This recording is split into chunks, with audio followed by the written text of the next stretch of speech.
Good morning, everybody, and welcome to HJ Goes Live. And I'm delighted this morning that I've been joined by Managing Director of Regis Salons UK, Jackie Lang. Good morning, Jackie. Good morning, Jane. Good morning. Nice to speak to you. And you. And it seems ages since I've seen you. So this morning we're going to talk about many things, but one of the things we're really going to focus on is how to kickstart your colour business in 21. And we're being supported this morning by Wella Professionals. So a huge thank you to them. So it has been ages since I've physically seen you. It's been a lifetime because we normally try to catch up every few months, and it's obviously this year that's not been different. So we've touched on it briefly just previously when we were catching up, but how are you coping in the current climate? I mean, for me, the responsibility on you is enormous because you have so many people relying on you for their livelihood. It's huge.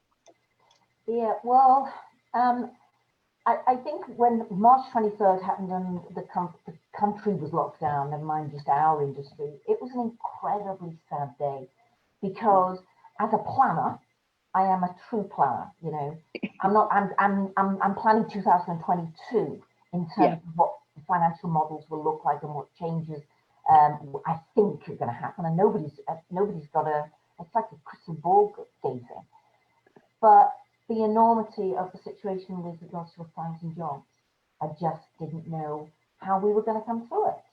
You know, 150 locations with all of the rent obligations. At that point, you know, our saviour Rishi Sunak hadn't come out. On the 10 days after we locked down, we had £1 million obligation for a wage bill. Wow. So I'm sitting here thinking, not of anything else other than 1,000 hairdressers and 1,000 hairdressers' families, and what was happening to the country, and how the heck did we all get here? Yeah.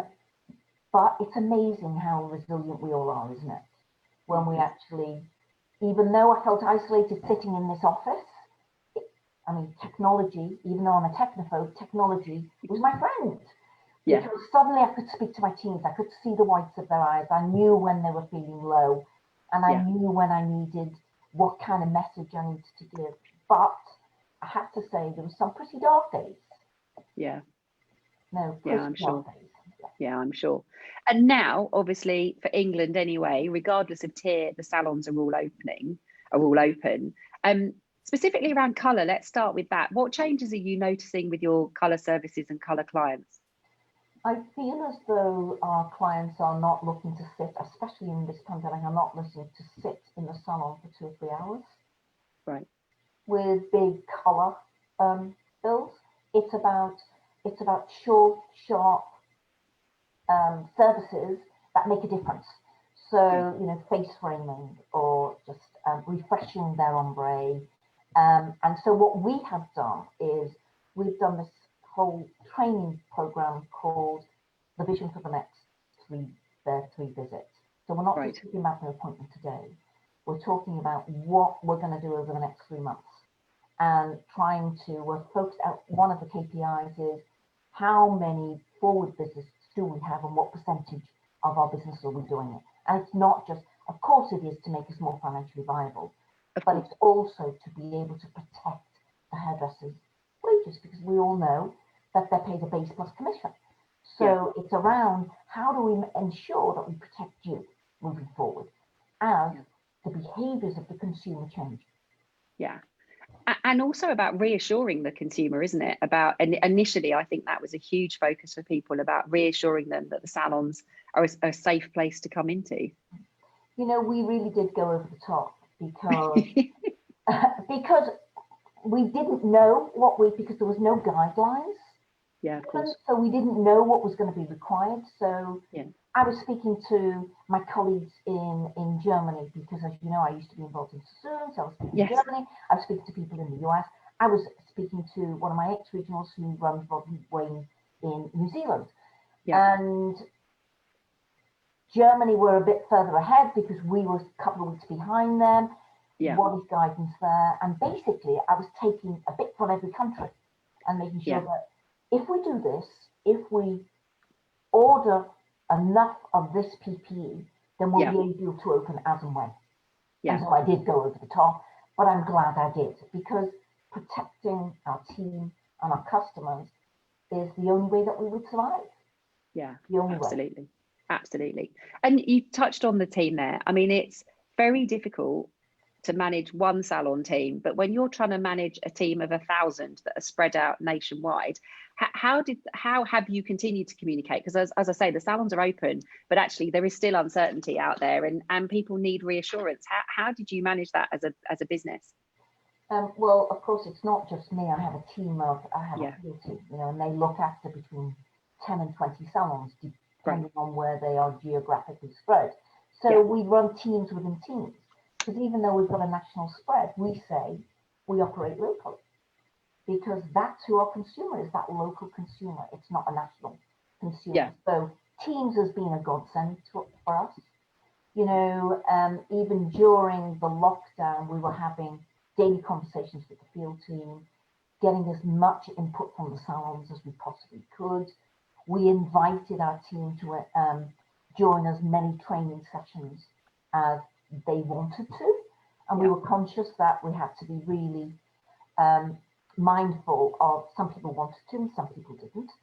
Yeah.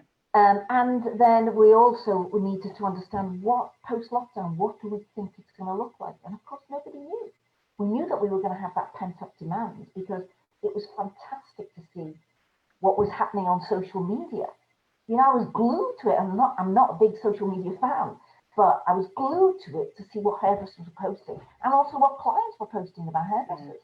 Yeah. And I was super proud of our industry, thinking, thank goodness, at last, people are recognizing that we are needed. Yeah, absolutely. Country. We are needed, and people want us. Yeah. And I thought that it was, and when I was having conversations with my team, I was saying, half of the issue with national minimum wage is not that we don't want to pay more. It's about that whole business model, because you can only push your prices so far. And for me, it's about, supply and demand. We should be able to charge what we are worth. Absolutely. And if we can't do it now, then when are we ever going to be able to do it? No, you're right. And I know that you're very firm on that across the business, aren't you? You're not a fan of discounting. It's not the way you operate. No. Because what we're not doing is we're not discounting our revenue. What we're doing is discounting our team. Yeah. And if we're saying that we require them to continually educate themselves with us, and then what we're doing, if we're suddenly discounting, we're saying, well, actually, that training and all of the graft that you put in to become a hairdresser, because it is pure hard work, then it's not worth anything, because you're not worth it because we're discounting.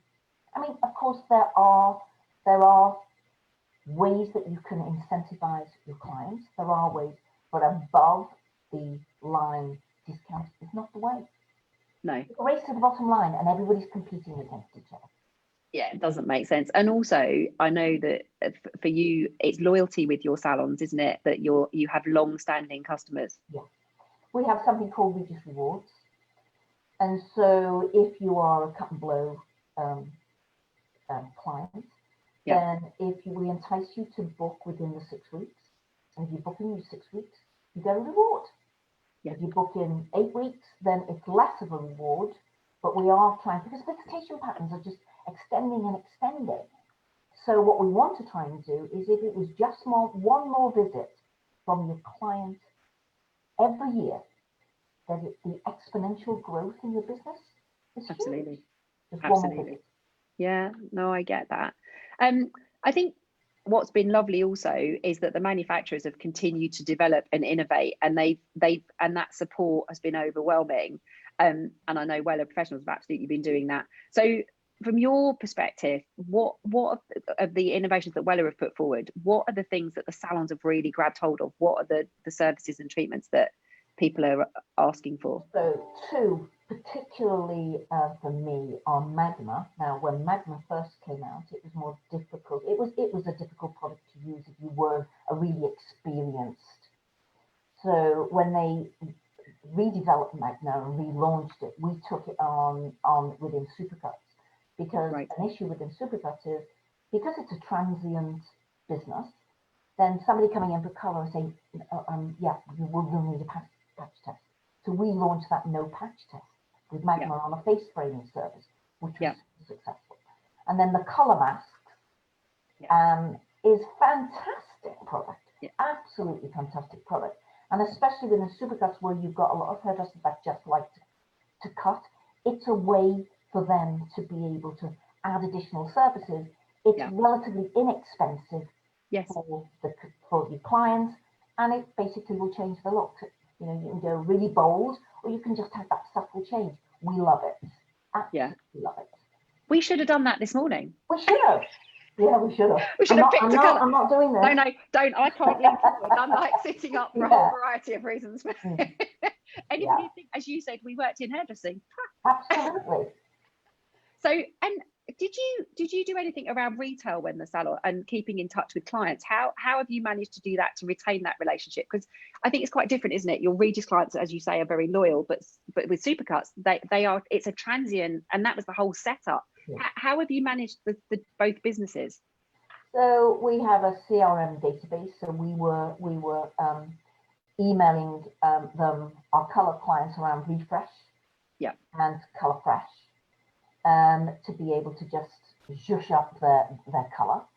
And we also have an online platform where they could purchase from us. Yeah. And we were having hints and tips socially on how to, you know, look after your lockdown hair. And we used to have weekly focuses on certain products, masks, and how to blow dry your hair. So we tried to engage them on looking after their hair at home. But we have this campaign is don't do it. Don't color your own hair. Wait for us. And then give them helps and hints and tips of what products that they could use to mask that lovely part. Absolutely. So, and the team were active in doing that too, weren't they? Some of your creative team and stuff were all kind of engaged in delivering that message. Yeah, and we operated things like we wanted to motivate our teams to be able to get really involved, because we can't do it from head office. We have a fabulous marketing team, a fabulous social team, but it has to be authentic and come from hairdressers themselves. Yeah. And so encouraging people, and what's really great is that it really improves the confidence of the hairdresser when they see all these likes and people asking about what color they used, and so we're now, it's like that rolling stone, you know, we're gathering more and more momentum, and more people are posting the before and afters, because that is what engages new clients. Absolutely. And that's also something we shouldn't forget. It's about retaining loyal clients, but actually everybody wants to win new business. In terms of, and we'll talk about Regis specifically here with the loyal clientele, because I would imagine some of your demographic is older. How have you found it between cities? You've got city centre salons and you've got regional suburban salons. How is it? Because that's quite difficult for the team, because I would imagine they're having a very different experience. They absolutely are. So anything in the city centre is struggling, because people don't want to go on public transport, for number one. Number two, it is we support in that transient business the offices. Everybody's working from home. So, but our salons in villages and in smaller towns, they're flourishing, because people are cocooning. They're staying local, notwithstanding the fact that we've been in tier restrictions. Yes. But even before those tier restrictions came in, we found that people were not going into the cities. And of course, we've got that online shopping. People would prefer to sit at their home computer and do their shopping rather than go actually get in their car and go into a city. So, into a city centre. And then of course, how we deal with our teams in cities versus the other salons, because they're feeling it. You know, we report the numbers on a daily basis, so salons see how they're doing against their buddies in the same region, and they feel it, because it's a slight. They feel as if it's a slight on them that their clients are not coming in, and of course it isn't. No. So motivating them, those teams versus the others, needs a completely different skill. Yeah, no, I understand that. And then for Supercuts, obviously that, as you said, is a transient business model. But when the guidance came out that everything has to be booked on appointment only, whereas with Supercuts, the model was, I fancy having something done, in you go. Obviously that had to change what quickly. did we do? Yeah. Yeah, so what we did is we switched on our appointment book for supercuts, but we were really careful not to say book your appointment, because we didn't want to destroy the brand values. Yes.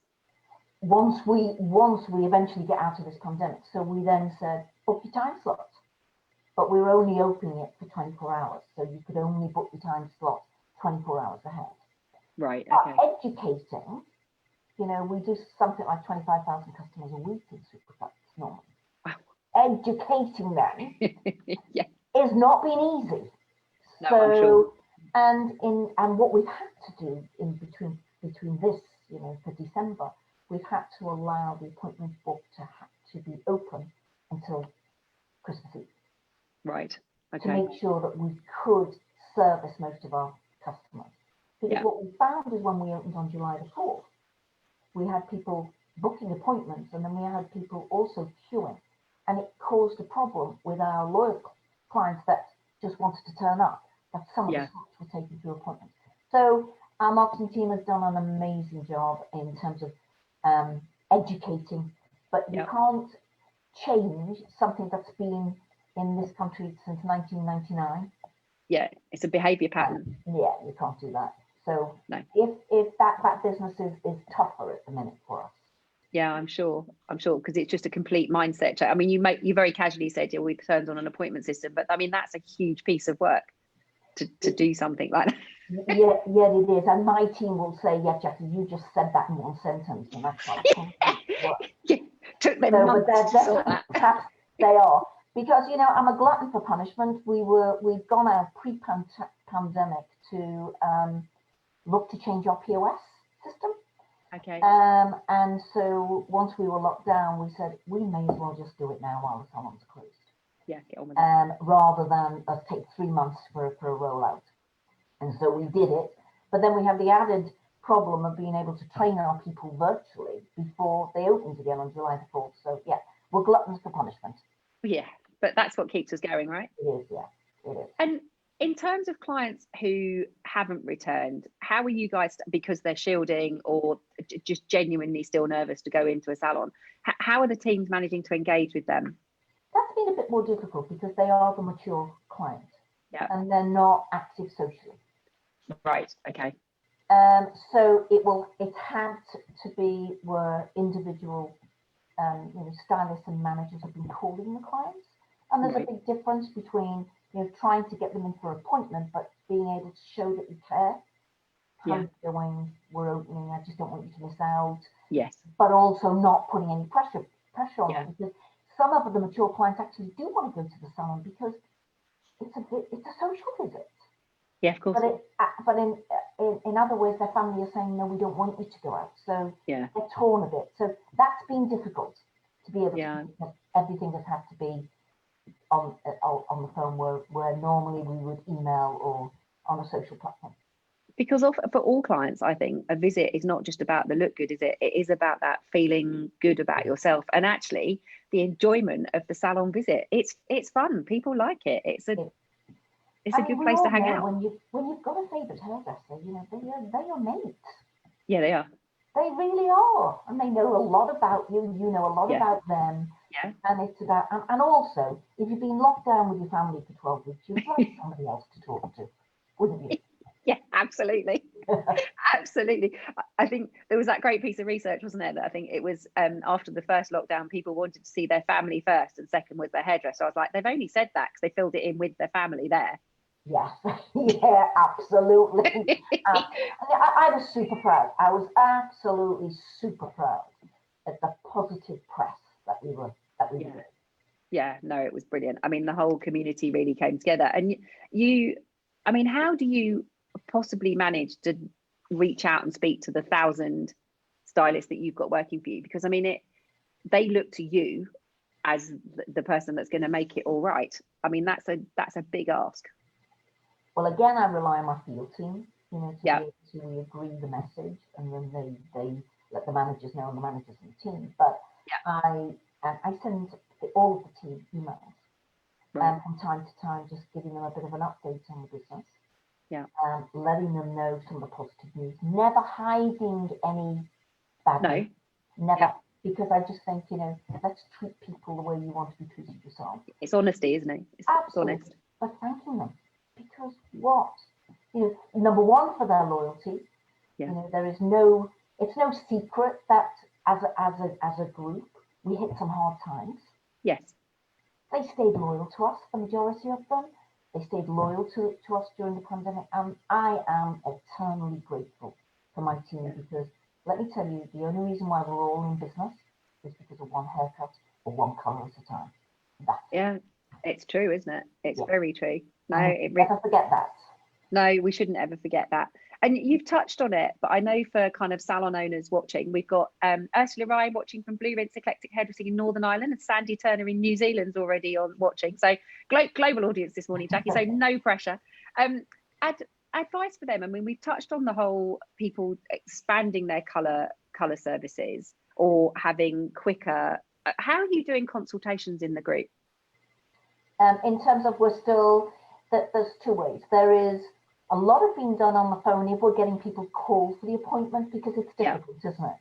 Yes, so those consultations, those telephone calls are taking a bit longer, because you don't want to book anybody in that when you get them, you've got a disappointment that we can't do the full service. So it is around, tell me about what you've been doing with your hair. And I think very often we've had to book 2 or 3 appointments to be able to achieve what they want, either what they had pre-lockdown or what they want to do as a change. So that's been a bit more time consuming. But in terms of, we've worked with Wella again, in terms of tweaking our consultation with this, let's talk about your next 3 visits. Yes, so it's the plan, isn't it? About today. Because I think that, and that's certainly from a consumer perspective, I want somebody to manage my hair for me. Absolutely. Yeah. Because I then take it to the limit, because I'm the one that's extending the visitation patterns pure because of time, because we're all so busy. But if somebody says, this is what we're doing when, because this is what we want to end up like, then I am more likely, well, I wouldn't cancel an appointment, but I'm more likely to then stick to the regime. And are you finding that's been really positively received? Because I know a lot of noise around on social media, particularly after the first lockdown, where clients were saying, I want to make sure I'm booked up because I don't ever want to be in the situation again where I haven't got an appointment, because then you can't get one. Yeah. So in terms of when we looked at the trend between the rebooks prior to lockdown and now, we've had exponential growth. Brilliant. But you can't change the habits of a lifetime for some fun of a younger stylist. It's about, what we want to do is put those, dare I say, more mature stylists as the mentors, because those mature stylists are being brought up that that's what they do.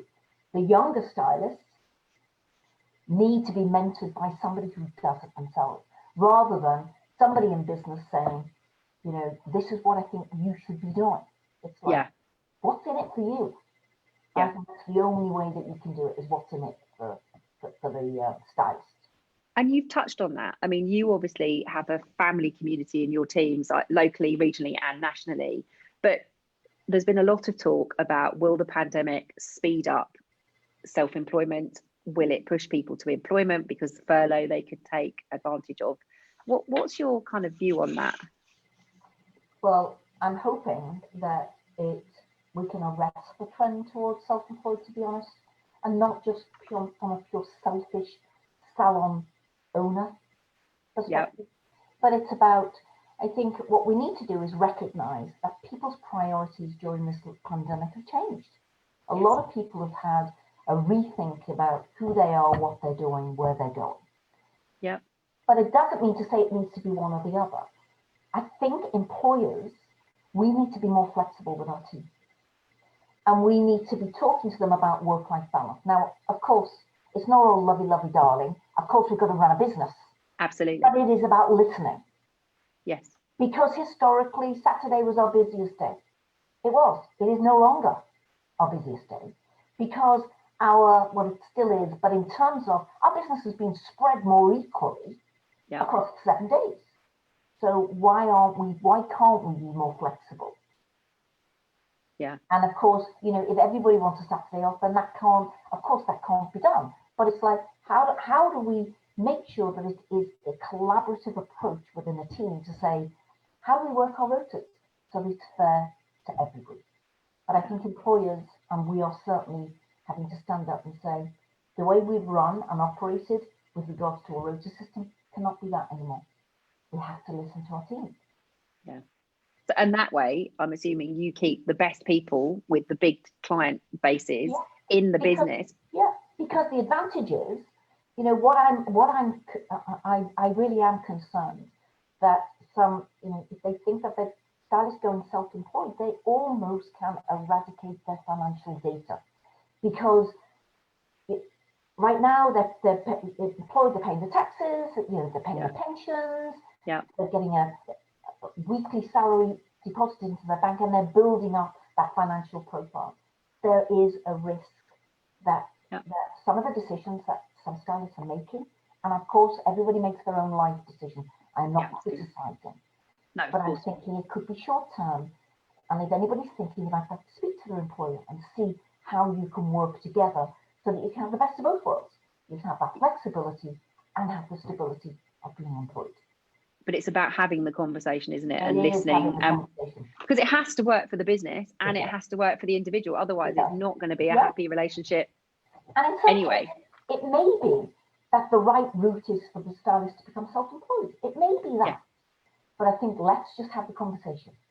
Yeah, listen and you know, listen and have the conversation.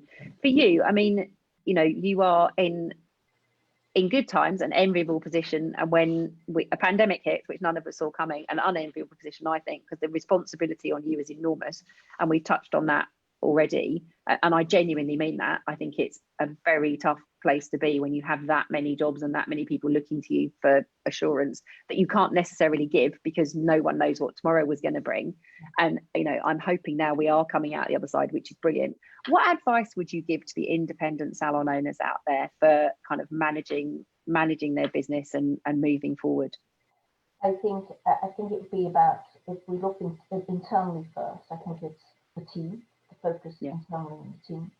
And then secondly, looking at your business model and saying, right, okay, if that was true pre-lockdown, what is true now? And the number one, your biggest expense normally in the salon is your salaries and your occupancy costs, which is your rent and your rates. And now, thankfully, we had some relief with rates, and I truly believe that we're going to get half rates next year. But please don't quote me. But it's just in terms of, fingers crossed. You know, in terms of we'll obviously have access to people that are working with government.